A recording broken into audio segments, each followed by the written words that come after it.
하나님의 말씀 봅니다. 하나님의 말씀은 베드로전서 2장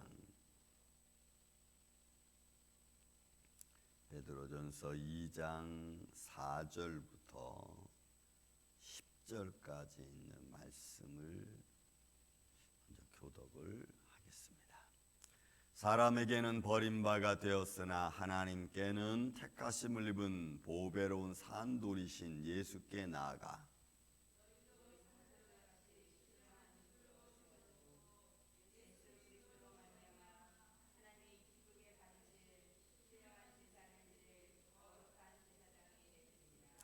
성경에 기록되었으되 보라 내가 택한 보배로운 모퉁이 돌을 시온에 두노니 그를 믿는 자는 부끄러움을 당하지 아니하리라 하였으니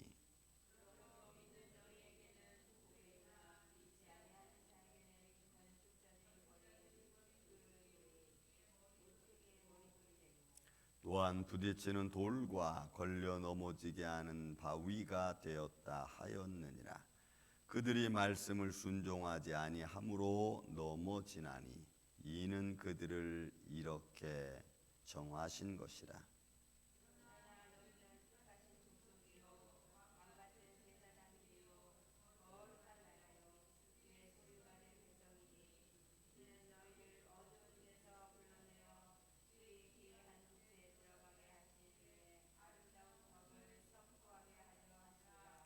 너희가 전에는 백성이 아니더니 이제는 하나님의 백성이요 전에는 국류를 얻지 못하였더니 이제는 국류를 얻은 자니라. 아멘. 어제 말씀에 우리가 하나님의 말씀 안에서 살아가는 우리들의 인생의 육신의 모습은 마치 모든 육체는 풀과 같고 그 모든 영광은 풀의 꽃과 같다라고 하면서 인생의 연약함을 표현하고 또 그런 이런 연약함을 가진 우리에게 이제 모든 악독과 모든 기만, 외식, 시기, 또 비방한 말 이런 거 버리고 신령한 젖을 사모하는 자가 되라라고 베드로가 그렇게 말씀을 선포했습니다. 오늘 말씀 한 세 가지 정도로 나눠집니다. 첫째는 믿는 자에 대한 예수 그리스도, 또 예수 그리스도는 어떤 분이셨는가 베드로가 이렇게 표현을 하고, 두 번째로는 그런 예수 그리스도를 믿지 않는 자들에게는 어떤 일이 일어나는가, 어떻게 정하셨는가라고 하는 것과, 그 다음에 지금 너희는 어떤 모습으로 사느냐로 딱 구분되어진 것을 보게 됩니다. 그래서 4절부터 시작해서 6절까지는 예수 그리스도는 어떤 분인가 라고 하는, 그리고 그 분을 믿는 너희는 이렇게 말하는 거죠. 그래서 표현하는 겁니다. 4절에서 6절에 있는 말씀입니다. 사람에게는 버림받았죠. 그러니까 믿지 아니하는 자들이 된 거예요. 그 모든 사람들이 예수 그리스도를 처음에 봤을 때 메시아라는 말보다는 좋은 선생 랍비라고 봤어요. 메시아로 보지 못했어요. 죽음에서 부활하신다 생각하지도 못했습니다. 그래서 사람들은 그냥 좋은 사람 이렇게 하지만 그를 인정하지 못했다는 것이 전제가 되죠. 그래서 하나님께 택하심을 입은 보배로운 산돌, 그러니까 사람에게는 무시당하고 죄인 취급당하고 정치적으로 핍박당했던 예수, 그러나 하나님은 그를 보배롭고 산돌같이 그를 인도하셨고 그렇게 역사하셨다는. 베드로는 누구보다도 이 말씀에 확신이 있는 사람이죠. 그리고 너희도 그 산돌 같은 그 예수 그리스도, 영원히 죽지 않으시는 영원한 참 하나님이신, 그리고 신령한 집으로 세워지고 예수 그리스도로 말미암아 하나님이 기뻐 받으실 신령한 제사를 드릴 거룩한 제사장이 되라. 그러니까 너희도 그 산돌 대신 하나님께서 친히 모퉁이 돌로 삼으신 그 예수 그리스도로 말미암아 너희가 하나님께 신령한 제사를 드릴 수 있는 자 되었다라고 하는 거예요. 베드로가 이렇게 자신감 있게 외치는 것은 자기 자신이 아마 그 중에 한 사람이기 때문에 그랬을 겁니다. 자기도 처음에는 그냥 선한 선생님으로 봤다가 종국에는 그가 참 메시아임을 깨닫고, 그리고 사람이 다 버림받았고 믿지 않았던 그를 하나님은 영원한 제사장으로 삼으시고 그를 믿는 자들은 그로 말미암아 예수 그리스도로 말미암아 신령한 제사를 드릴 수 있는, 여러분 여기서 신령한 제사는 믿음으로 드려지는 제사를 말해요. 그냥 믿는 걸 말해요. 그래서 하나님 안에서 신령한 제사는 그냥 한마디로 딱 표현하면 그냥 믿는 겁니다. 하나님의 영원성을 믿고 존재성을 믿고 살아계심을 믿는 거예요. 그게 제사의 가장 중요한 겁니다.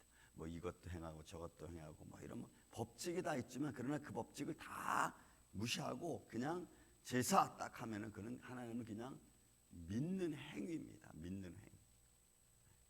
그런 믿는 행위로 할 수 있게끔 너희를 이끌어 줬다는. 그리고 거기에 중심은 예수 그리스도. 그래서 6절에도 말합니다. 보라, 내가 택한 보배로운 모퉁이 돌을 시온에 두노니 그를 믿는 자는 부끄러움을 당하지 아니하리라. 이렇게. 그래서 처음에는 믿는 자들이 어떻게 됐어요? 베드로는 도망 다녔잖아요. 죽음을 보았고, 죽음을 본 베드로는 여러분 실망하고 좌절하고.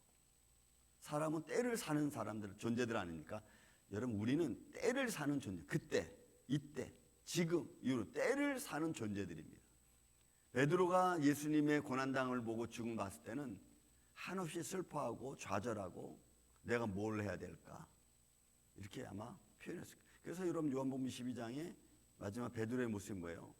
갈릴리 바닷가에 있다가 야 나는 도저히 더 이상 못 기다리겠다. 야 나 뭔가 좀 해야겠다 하면서 하는 말이 나는 고기 잡으러 가겠다 하니까 다른 제자들도 야 같이 가자. 우리도 고기 잡으러 가자 하면서 이런 고기 잡으러 가잖아. 그게 베드로의 모습이었어요. 그런 그가 예수님을 또다시 만나죠. 그러니 그를 믿는 자는 부끄러움을 당하지 않는 거예요. 믿었더니 그 믿음이 결국은 나에게 영광이 되고 축복이 되는 줄로 믿습니다. 그래서 여러분 우리의 믿음이 어느 때 중요하냐? 나에게 실망이 있고 나한테 좌절이 다가오고 내가 뭐가 염려로 막 가득 차서 내가 일어날 수 없을 때, 그때 믿음이 필요한 거죠. 일어날 수 있는 믿음, 실망을 버릴 수 있는 믿음. 이런 그 믿음이 내 안에 있지 않으면 우리는 매일매일 실망하고 좌절한 가운데서 그냥 에휴 인생은 이렇고 말지 뭐 하고 좌절하며 살아가는 인생일지 몰라요. 하나님은 그렇게 우리를 두지 않으셨고, 또 그런 이에게 하나님의 위로와 하나님의 인도하심은 그런 우리를 실망하고 좌절하는 자를 일어서게 만드는 거죠. 이런 빈털터리인 배, 갈릴리 바닷가에서 밤새도록 빈털터리인 인생을 주님 만남과 동시에 이런 풍성한 축복으로 바뀌잖아요. 오른편에 그물을 던져라, 깊은 데로 그물을 던져라. 주님이 말씀하신 대로 하였더니 여러분 그 빈털터리인 배가, 인생이 가득 채워지죠. 그것이 주님과의 관계성이죠. 부끄러움을 당하지 않는 거예요. 하나님은 항상 풍족하게 우리의 삶을 채워주시는 줄로 믿습니다. 그 은혜 안에서 우리가 행할 수 있도록 하나님 인도하심이죠. 자, 그런 산돌 되신 예수 그리스도, 그를 믿는 자는 절대로 부끄러움을 당하지 않는다라고 베드로가 선포합니다. 그 다음에 7절, 8절, 9절은 8절, 7절, 8절은 믿지 않는 자가 된 겁니다. 그러므로 믿는 너희에게는 보배이나 믿지 아니하는 자에게는 건축자들이 버린 그 돌이 모퉁이 머릿돌이 됐다. 그러니까 믿지 아니하는 자들에게는 아무 의미가 없는 거예요. 근데 그런 믿지 않는 자들에게도조차 예수님은 모든 삶의 모든 기초의 가장 기반이 된다는 거예요. 그들은 모르지만, 그들은 인정하지 않지만, 그러나 그런 인정하지 않는 자들에게까지도 하나님은 인생의 기초가 되시는 거예요. 왜? 그들에게 생명을 주신 자니까. 그들이 그레이스, 제너럴 그레이스, 일반 은총에서 살아갈 수 있는 삶의 틀을 주신 분이시잖아요. 비를 내리시고 햇빛을 주시고 공기를 주시고. 그게 여러분 모퉁이 돌이에요. 그들이 살 수 있는 기본을 하나님 주셨다. 믿지 않는 자들에게조차도. 그래서 베드로의 표현은 건축자들이 버린 그 돌이 모퉁이 머릿돌이 된 거예요. 그러니까 모르고 그들은 진짜를 발로 차는 거죠. 진주를 진주인지 모르고 걷어차는 겁니다. 우리는 산에 가서 옛날에 제가 어렸을 때 성남에 제가 살았었는데 그 돌 하나가 그 크리스탈 그 돌 같은 게 굉장히 많았어요. 산에서 조금만 이렇게 흙만 파도 많은 크리스탈 돌들이 굉장히 많이 나와가지고 그 갖고 막 장난치고 막 갖다 놓기도 막 이랬는데 지금 생각하면 거기서 진짜 뭔가 다이아몬드라도 나왔을 텐데 우리 눈에는 그게 다이아몬드인지 그냥 크리스탈 그냥 이쁘니까 이쁜 걸로 끝나는 거지 그 가치를 몰랐던 그런 시절을 제가 바라봅니다. 여러분 가치를 모르면 그냥 발로 차고 다니는 거예요. 하나님이 내게 주신 은혜의 가치, 축복의 가치를 내가 모르면 아무것도 아닌 것처럼 그냥 버리는 거예요. 버리고 난 후에 나중에 그게 귀중한 거였구나. 나중에 아는.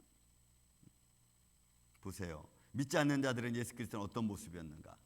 8절에 보니까 부딪히는 돌이 됐고 걸려 넘어지게 하는 바위가 됐어요. 믿지 않는 자들에게는 뭐 이렇게 뭐 복잡해 예수 믿는 게 예수 믿으니까 더 힘들어 삶이 더 꼬이는 것 같아 이런 말 여러분 한번 들어보셨을 거예요. 사람들이 하는 말들. 왜냐하면 그들은 믿음의 길을 살 수 없는 거예요. 내가 믿고 그 길을 가야 되는데 믿어지지 않는 거죠. 그러니 주의 말씀은 이거 하지 마라 저거 하지 마라 라고만 되어져 있지 그것을 내가 어떻게 관리해야 되는지도 모르는 거예요. 오늘날 세상을 보십시오. 여러분 우리가 10계명 중에 1계명에서 4계명은 고사하고 그죠? 믿지 않는 자들에게 있어서 10계명이 존재합니까? 믿지 않는 자들에게는 10계명이 하나도 존재하지 않아. 1계명 4명은 뭐 뒤로 놓고 조금 부모에 대한 것만 조금 가지고 있을 뿐 그죠? 나머지 6, 7, 8, 9, 10계명은 그냥 싸그리 다 무시해버리잖아요. 오늘 세상 여러분 가만히 보세요. 그러니까 10계명 중에 딱 한 계명만 그나마 조금 살아있는 듯 그래도 그것도 자기 이기주의에 빠져가지고 부모에 대한 공경 여러분 갖지 않습니다. 그러니까 부딪히는 돌이 됐고 걸려 넘어지게 하는 바위가 됐어요. 하나님은 그들의 말씀을 순종하지 아니하였으므로 넘어진다고 말합니다. 그러니까 진리를 모르고 정말 우리가 가야 될 길을 깨닫지 못하는 그래서 세상은 점점 디모데후서 3장에 있는 말씀처럼 자기를 사랑하고 돈을 사랑하고 무정하고 세상의 즐거움을 그죠? 하나님 사랑보다 더하고 자만하고 교만하고 그런 걸로 점철되어진 인생을 여러분 바라보면 그게 좋은 것 같지만 결국에는 자기를 멸망시키는 그런 모습으로 가는 거예요. 이는 그들을 그렇게 이미 정하셨다고 했습니다. 왜냐하면 이 하나님께서는 말씀을 떠난 이 얘기는 더 이상 생명이 없는 것과 같은 거니까. 여러분 요한복음 3장 우리 16절만 알지요.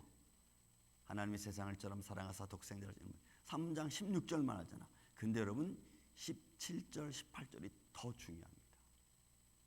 거기 뭐라고 되어 있냐면 믿지 아니하는 자는 이미 심판을 받았느니라 이렇게 표현해요.